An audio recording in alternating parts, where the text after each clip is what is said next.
नमस्कार दोस्तों, कैसे हैं आप सब। उम्मीद करती हूँ आप लोग कुशल मंगल होंगे। स्वागत है आपका यशवर्धन गढ़वाली चैनल में। हार्दिक हार्दिक स्वागत है दोस्तों। तो दोस्तों, कल मैंने 10 बिंदुओं के बारे में बात करी थी कि आप कैसे अपने बच्चे का मार्गदर्शन कर सकते हैं। और तो दोस्तों, आज मैं बात करूंगी आयुष्मान कार्ड की, जिसको गोल्डन कार्ड भी कहा जाता है।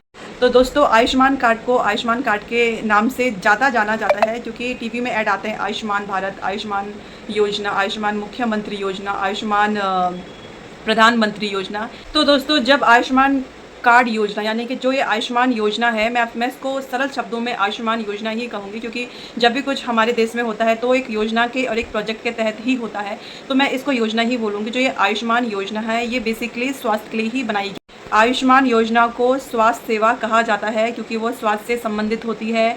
तो दोस्तों, जैसा कि आपको पता है कि आजकल स्वस्थ रहना कितना आवश्यक है, और अस्वस्थ व्यक्ति जीवन में कुछ नहीं कर सकता। कई लोग ऐसे होते हैं जिनके पास खाने तक के पैसे नहीं होते हैं, और यदि अगर वो किसी बीमारी से ग्रसित हो गए, उनको कोई बहुत बड़ी बीमारी लग गई, तो उनके पास 5 या फिर 10 रुपये तक नहीं होते हैं।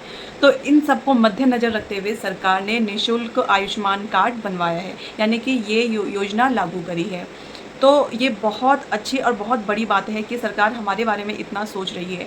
लेकिन दोस्तों, अब प्रश्न उठता है कि जो गरीबी सीमा में आते हैं, क्या वही राशन कार्ड बना सकते हैं? क्या जो उसके थोड़ा सा ऊपर आते हैं सैलरी के अकॉर्डिंग, कि महीना उसकी आय कितनी होगी? क्योंकि आय के अकॉर्डिंग ही ये तय तय कर लिया जाता है कि वो गरीबी सीमा में रहेगा, या फिर उससे ऊपर, या फिर उससे नीचे रहेगा। तो यदि अगर किसी की आय ज़्यादा होती है, तो क्या वो इस कार्ड को बना सकता है? तो ज़रूर वो इस कार्ड को बना सकता है। और पहले टाइम में क्या होता था कि जब ये कार्ड लागू हुए थे, तो उस समय ये कार्ड ऐसे ही बन रहे थे। तो फिर जब कोरोना आया, तो इसमें इन कार्डों में थोड़ी प्रॉब्लम भी पाई गई, क्योंकि कई फ्रॉड कार्ड बन रहे थे, बिना किसी मानक के बन रहे थे। जो बनवाने वाले हैं वो पैसे ले रहे थे। मतलब इतना भी इसमें धांधलेबाजी हुई, इतना फर्जीवाड़ा इसमें हुआ है, इतना स्कैम इसमें हुआ है कि कई लोगों ने बेचारे भोले भाले मासूम ग्रामीण लोगों को ठगा है, ये कह कर कि हम तुम्हारा आयुष्मान कार्ड करेंगे, जिसमें कि 50 लाख, 1 करोड़, ये सारी की सारी धनराशि अकाउंट में जाती है और आपका इलाज हो जाता है। तो दोस्तों, ऐसा कुछ नहीं होता है। मैं कोशिश करूँगी कि मैं आपको सारी की सारी बारीकियाँ, सारे पॉइंट और सब कुछ मैं आपको अच्छे से और सरल शब्दों में बता सकूँ, कि मेरी आवाज़ एक-एक के घर जानी चाहिए। अगर आपको कोई बात नहीं समझ में आ रही है, तो आप मेरा वीडियो शुरू से लेकर लास्ट तक अवश्य देखें। मैं हर वीडियो में आपको बोलती हूँ कि पूरा वीडियो देखना है आपको। अगर आपने शुरू कर लिया है, तो पूरा ही आपको देखना है, तब जाके आपको। तो दोस्तों, ये कोरोना काल की भी बात है, और कोरोना काल से पहले की भी बात है। जब ये योजना स्टार्ट हो गई, तो बहुत ही गलतफहमियाँ और बहुत ही फर्जीवाड़ा कहेंगे, जिसको भ्रष्टाचार कहेंगे। आयुष्मान कार्ड के नाम से कई भ्रष्टाचार हुए हैं। हमारी कई ऐसे लोग हैं, सगे संबंधी, जो बहुत भोले सीधे हैं। तो उन्होंने कई ऐसे लोग हैं जो पढ़े लिखे नहीं हैं। तो जो ये सारे के सारे लोग हैं, कई लोग ऐसे आए जिन्होंने बोला आयुष्मान कार्ड हम बनाएंगे, तो इसके बदले आप हमें पैसा दो। तो उन्होंने फर्जीवाड़ा करके उनका आयुष्मान कार्ड बन गया। ठीक है, अब बात आती है कि फिर अब आयुष्मान कार्ड उन लोगों का बन चुका है, तो क्यों उनका आयुष्मान कार्ड फेल हो चुका है, क्यों इनवैलिड बता रहा है? जब जब कभी उन लोगों को कोरोना काल में डिजीज़ हुआ, यानी कि कोरोना हुई, तो वो आयुष्मान कार्ड किसी काम का नहीं रहा। इस तरह से कई लोगों की गलत कार्ड बनाने पर मृत्यु हो गई। ये बहुत ही जघन्य अपराध है, बहुत ही घिनौनी बात है।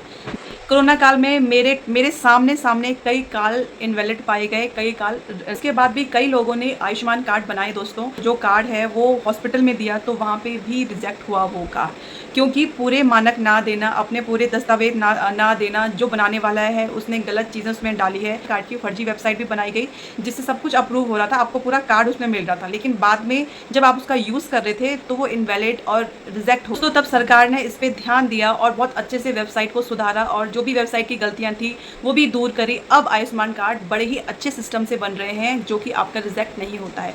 रिजेक्ट एक ही हालत में हो सकता है, कि यदि आपके मानक पूरे नहीं हुए। ध्यान से सुनना दोस्तों मेरी बात, कि यदि आपके मानक पूरे नहीं हुए, मानक यानी कि डॉक्यूमेंट, आपसे अगर मांगा गया है कि आपको अपना बर्थ सर्टिफिकेट लाना है, या फिर आधार कार्ड लाना है, या फिर राशन कार्ड लाना है, तो आपको ये देना ही होगा। साथ ही आय प्रमाण पत्र भी इसमें चाहिए होता है, तो वो भी आपको जमा करवाना होगा। तो दोस्तों, मैं हर वीडियो में आपको यही समझाती हूँ कि जागरूक रहें, जागरूक रहें, जागरूक रहें। खुद रहें, अपने परिवार वालों को करें, अपने रिश्ते नातों वालों को करें, और जहाँ कहीं भी आप जा रहे हैं उनको करें। जागरूक होने का ये मतलब नहीं होता कि आप किसी पे दबाव बना रहे हो। जागरूक होने का ये मतलब होता है कि आप अपनी बात किसी और तक पहुँचाओ, जैसे कि मैं आपको ऑनलाइन के माध्यम से, यूट्यूब चैनल के माध्यम से अपनी बात पहुंचा रही हूं। तो दोस्तों, बड़ी आसानी से अब आयुष्मान कार्ड बन रहे हैं, और आपके हस्बैंड का आयुष्मान कार्ड बना है, तो उसी आधार पर आपकी पत्नी का भी आयुष्मान कार्ड बनेगा, और आपके बच्चों का भी आयुष्मान कार्ड बनेगा।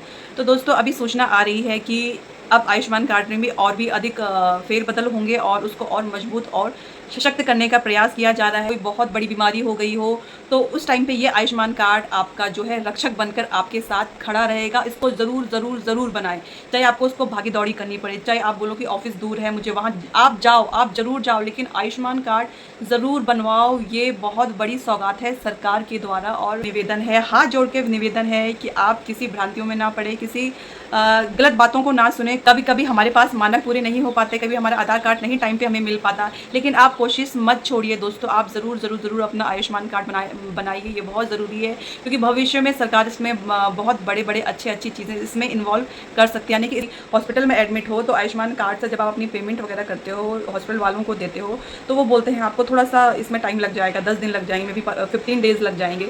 तो अब ऐसा ना हो और तुरंत ही उस दिन जो आपका बिल है, जो आपकी बीमारी का जो पूरा का पूरा खर्चा, पूरा का पूरा पैसा, वो उसी दिन क्लियर हो जाए। तो इसके बारे में भी सरकार सोच रही है। किसी का 2 दिन में भी हो जाता है, किसी का 3 दिन का, किसी का पेंडिंग रहता है। तो दोस्तों शुरुआत ही आपको अच्छे से करनी है, अच्छे से आपको बनाना है, ईमानदारी के साथ बनाना है और ज़रूर बनाना है।